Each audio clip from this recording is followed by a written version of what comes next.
जय हिंद। तो आज हम लोग हिंदी के चौथे चैप्टर जिसका नाम है नाखून क्यों बढ़ते हैं पाठ से पूछे जाने वाले सभी ऑब्जेक्टिवों को देखेंगे। देखो वैसे ऑब्जेक्टिव नहीं देखेंगे कि क्वेश्चन आया सेम टू सेम आएगा तो मारेंगे न तो ना मारेंगे। आप समझो कि कैसे ऑब्जेक्टिव पूछेगा तो उसका आंसर क्या होगा। यहाँ ऑब्जेक्टिव का पूरा आप समझ जाओगे कि क्वेश्चन कैसे पूछता है तो उसका आंसर क्या होता है। तो चलिए शुरू करते हैं। सबसे पहले तो यही पूछता है कि नाखून क्यों बढ़ते हैं पाठ के लेखक कौन है। तो हजारी प्रसाद द्विवेदी। नाखून क्यों बढ़ते हैं पाठ के लेखक कौन है, हजारी प्रसाद द्विवेदी। दूसरा यह पूछेगा कि हजारी प्रसाद द्विवेदी का जन्म कब हुआ था। पूछे कब हुआ था तो 1907 ईस्वी में। कब हुआ था 1907 ईस्वी में। कहाँ हुआ था पूछे तो आड़त दुबे का छपरा बलिया उत्तर प्रदेश में इनका जन्म हुआ था। कहाँ हुआ था, आड़त दुबे का छपरा बलिया उत्तर प्रदेश में इनका क्या हुआ था, जन्म हुआ था। इतना लंबा नहीं पूछता है, ऑप्शन में रहता है बलिया उत्तर प्रदेश में इनका जन्म हुआ था तो आप मार देंगे बलिया उत्तर प्रदेश, इतना याद रखना। और पूछेगा हजारी प्रसाद द्विवेदी का निधन कब हुआ था तो 1979 ईस्वी में। कब हुआ था तो 1979 ईस्वी में। कहाँ हुआ था तो दिल्ली में। कहाँ हुआ था, दिल्ली में। अब देखिए हजारी प्रसाद द्विवेदी अपने जीवन में बहुत सारे रचनाएं किए हैं। उनमें से कुछ प्रमुख रचनाओं को हम यहाँ लिखे हैं, इसे आप देखो और समझो। इनमें से कोई एक दे देता है, पूछता है इसके लेखक कौन है तो चलो समझते हैं। अशोक के फूल, इसके लेखक कौन है तो हजारी प्रसाद द्विवेदी। कल्पलता, आलोक पर्व, बाण भट्ट की आत्मकथा, इनमें से कोई एक दे देगा और पूछेगा इसके लेखक कौन है। लेखक पूछे रचयिता पूछे तो एक ही चीज़ है, मार देंगे क्या, हजारी प्रसाद द्विवेदी। एक क्वेश्चन और यह पूछता है कि हजारी प्रसाद द्विवेदी को उनके किस साहित्य के लिए उन्हें साहित्य अकादमी पुरस्कार दिया गया। तो याद रखिएगा आलोक पर्व साहित्य अकादमी पुरस्कार इन्हें उनके लेखनी आलोक पर्व पर दिया गया है। देखो साहित्य अकादमी पुरस्कार ऐसा ही होता है, सिर्फ आप समझो नहीं या फिर रटो नहीं कि साहित्य अकादमी पुरस्कार हजारी प्रसाद द्विवेदी को मिला था आलोक पर्व पे, आलोक पर्व पे, आलोक पर्व पे। देख के भी देखो, समझो कि कैसा होता है साहित्य अकादमी पुरस्कार। तो देखो ऐसा ही होता है साहित्य अकादमी पुरस्कार जो हजारी प्रसाद द्विवेदी को उनके आलोक पर्व के लिए मिला था। दूसरा, भारत सरकार के द्वारा उन्हें पद्म भूषण अवार्ड भी मिल चुका था। भारत सरकार के द्वारा पद्म भूषण अवार्ड भी मिल चुका था, जो ऐसा होता है। इस तरह आपको पूरा याद हो जाएगा कि हाँ भारत हजारी प्रसाद द्विवेदी को पद्म विभूषण अवार्ड और ये साहित्य अकादमी अवार्ड भी दो मिला था, तो याद हो जाएगा। इस तरह देख के समझोगे ना तो अच्छे से फिट हो जाता है। अभी तक आप देखे भी नहीं होंगे कि साहित्य अकादमी पुरस्कार कैसा होता है।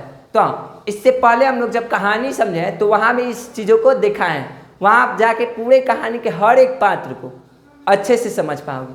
आगे बढ़ते हैं तो पूछता है कि हजारी प्रसाद द्विवेदी को डी लिट की उपाधि कहाँ से प्रदान हुई थी। तो लखनऊ विश्वविद्यालय से। कहाँ से, लखनऊ विश्वविद्यालय से इन्हें डी लिट की उपाधि प्रदान की गई थी। ये उपाधि जो इन्हें प्रदान की थी। हजारी प्रसाद द्विवेदी ने अपने जीवन में एक पत्रिका का भी संपादन किया है जिसका नाम है विश्व भारती जिसका नाम है विश्व भारती। पूछे हजारी प्रसाद द्विवेदी ने किस पत्रिका का संपादन किया है तो विश्व भारती। बताए ना, हरियर पेन से लिखेंगे जो एकदम इंपॉर्टेंट है।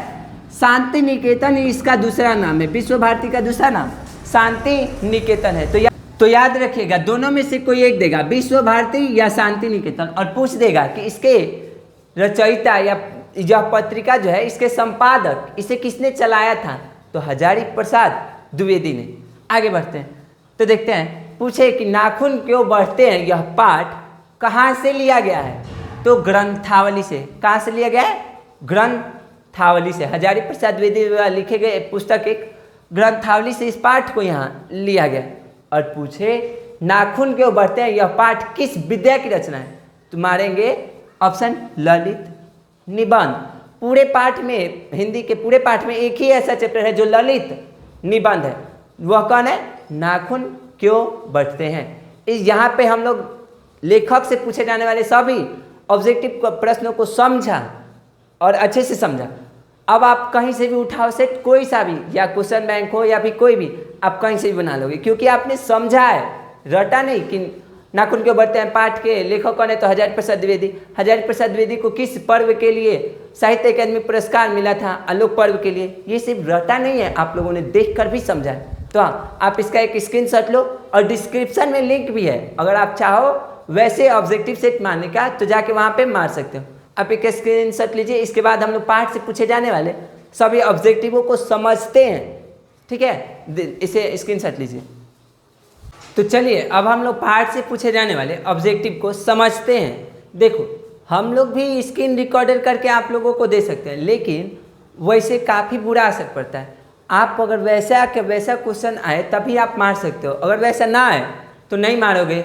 अभी आप अगर समझ जाते हो तो आपको ऑब्जेक्टिव कितना भी घुमा के दिया जाए, ऑब्जेक्टिव हो या सब्जेक्टिव, आज इससे सब्जेक्टिव का भी तैयारी कर सकते हैं और उसको अच्छे से मार सकते हो। तो चलिए देखते हैं क्या कहता है। सबसे पहले यह पूछता है कि लेखक के सामने यह प्रश्न कैसे प्रस्तुत हुआ कि नाखून क्यों बढ़ते हैं। तो याद रखिएगा कि लेखक की सबसे छोटी बेटी ने उनसे यह प्रश्न पूछा था कि पिताजी नाखून क्यों बढ़ते हैं। लेखक की सबसे छोटी लड़की हो तो सही है, और नहीं तो लेखक की सबसे छोटी बेटी हो तो आप वो मार दीजिएगा।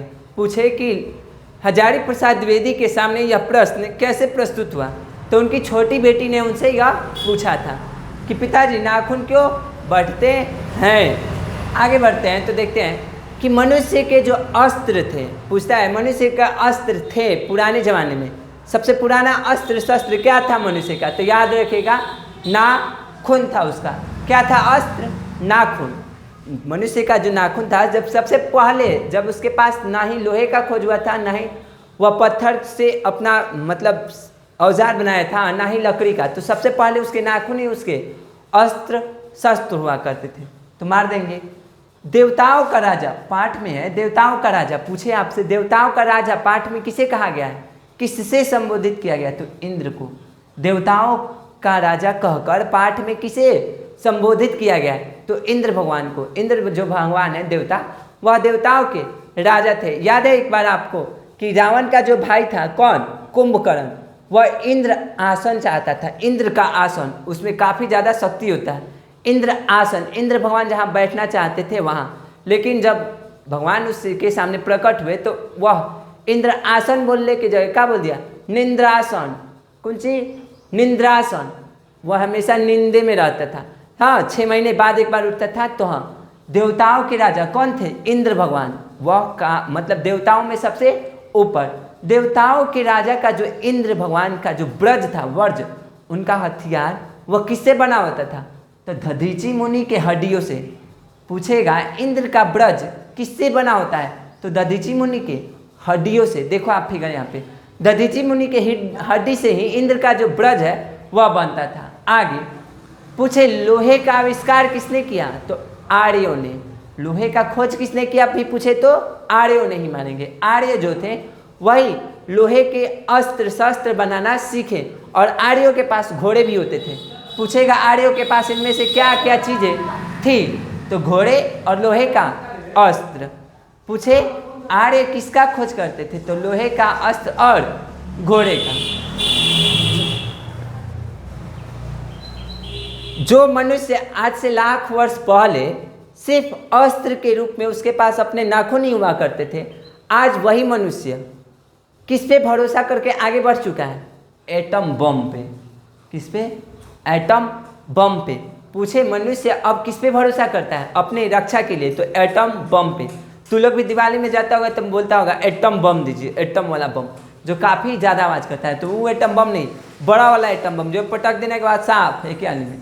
ठीक, इस बुक में इस कहानी में एक बुक है काम सूत्र। तो यह बार बार पूछा गया है कि काम सूत्र के लेखक कौन है? तो वात्स्यायन। इस बुक को कौन लिखा है? वात्स्यायन। या फिर पूछे निम्नलिखित में से कौन से बुक के लेखक हैं? वात्स्यायन। तो कामसूत्र। या फिर पूछे कामसूत्र के लेखक कौन है? तो वात्स्यायन।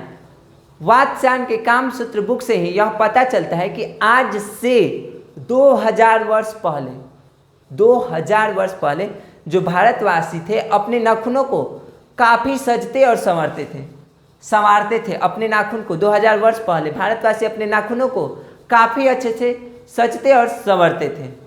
किससे? सिकथक से। सिकथक मतलब होता है मोम। अब मोम से रगड़ने से नाखून क्या हो जाता है? चिकना हो जाता है, एकदम चिकन। नाखून कैसा हो जाता है? चिकना। चिकन बनाने के लिए मनुष्य आज से 2000 वर्ष पहले किसका उपयोग करता था? सिकथक का उपयोग करता था। आपसे पूछता है कि सिकथक का अर्थ क्या होता है? अर्थ तो मोम, याद रखिएगा। सिकथक का अर्थ मोम। अलकत का अर्थ पूछे तो आलता। देखो इसका आगे वाला नाम मिल रहा है, अलता, अलकत, अलकत, आलता, ये तो सेम है, इसे याद रखिएगा। सिकथक मोम, एगो याद आएगा ना, अलकत, आलता, तो दूसरा अपने से पकड़ आ जाएगा। मोम से रगड़ के पहले चिकना बनाता था अपने नखनों को, उसके बाद अच्छे से उसको आलता से पेंट करता था। आलता समझता है सबके घर में होबे करेगा। आलता ना कहता नेल पॉलिश और पॉलिश, हाँ तो आलता देखो ना समझता है तो आलते से सिकथक से रगड़ के चिकना करता था, बाद में अलकत से रगड़ के उसे अलकत से पेंट करके उसे समझता और संवरता था। तो आगे चलिए आगे के प्रश्नों को देखते हैं। यहाँ पूछता है कि अलकत का अर्थ क्या है? तो आलता। सिकथक का अर्थ मोम। आगे बढ़ते हैं तो देखते हैं, पूछता है पाठ में कि कहाँ के लोग बड़े बड़े नख पसंद करते थे? बड़े बड़े, तो गौर देश के लोग। हम कहानी में आपको बताए भी थे, गोरिया यहाँ पे थी जो ना बड़का बड़का नाखून रखी थी। हाँ, आप इससे पहले कहानी को अच्छे से समझ ले, उसके बाद ही ऑब्जेक्टिव अच्छे से क्लियर कर पाओगे। इससे पहले हम लोग कहानी डाल चुके हैं। तो देखो, गौर देश के लोग जो थे बड़े बड़े नख पसंद करते थे। गोरे जो थे, गोरका सब बड़का नख पसंद करता है, बड़ा बड़ा नख। तो हाँ, गौर देश के लोग बड़े बड़े नख पसंद करते थे। पूछे कि कहाँ के लोग बड़े बड़े नख पसंद करते थे? तो गौर देश के लोग। आगे बढ़ते हैं, पूछे कहाँ के लोग छोटे छोटे नख पसंद करते थे, एकदम छोटा छोटा रखना? तो दाक्षिणात्य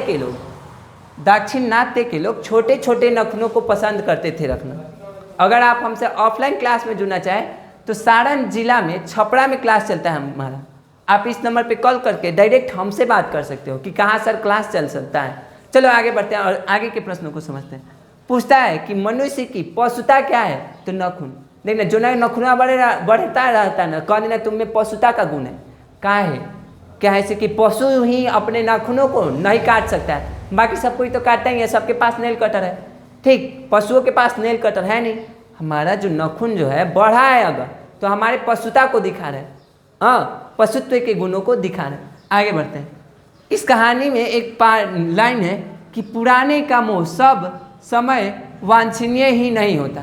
मतलब पुराना अगर चीज़ हमारे पास कोई हो तो उससे काफ़ी एक लगाव हो जाता है, उससे छोड़ने का मन नहीं करता है। लेकिन पुराने का मोह सब समय वांछनीय होता है।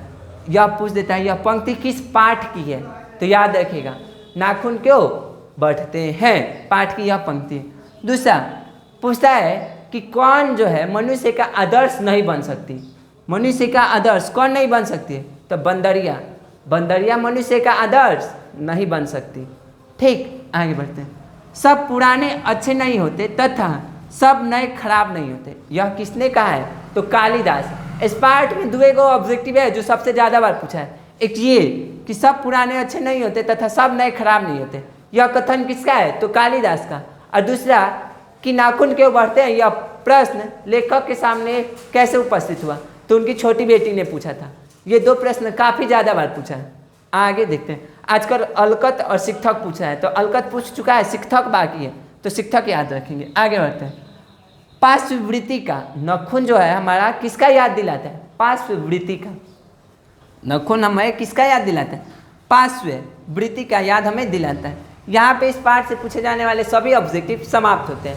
अगर आप इसका टेस्ट देना चाहें तो डिस्क्रिप्शन में उसका लिंक है, वहाँ PDF डाउनलोड करके उसे आप लिख भी सकते हो, या फिर वहाँ सिर्फ टेस्ट दे सकते हो। वहाँ पे हम सारा ऑब्जेक्टिव लिख के डाल चुके हैं, ठीक है, PDF वहाँ डाला हुआ है। मिलते हैं इससे पूछे जाने वाले 2 नंबरीय और 5 नंबरीय प्रश्नों के साथ कल। हर रोज 8 बजे अपना वीडियो आ जाता है। आप इस वीडियो को अपने दोस्तों तक क्या करें? शेयर करें। बाकी सब्सक्राइब करो, लाइक करो, मत करो कोई बात नहीं, लेकिन बस अपने दोस्तों तक भेजो। ठीक, मिलते हैं नेक्स्ट क्लास में। तब तक के लिए जय हिंद, जय भारत।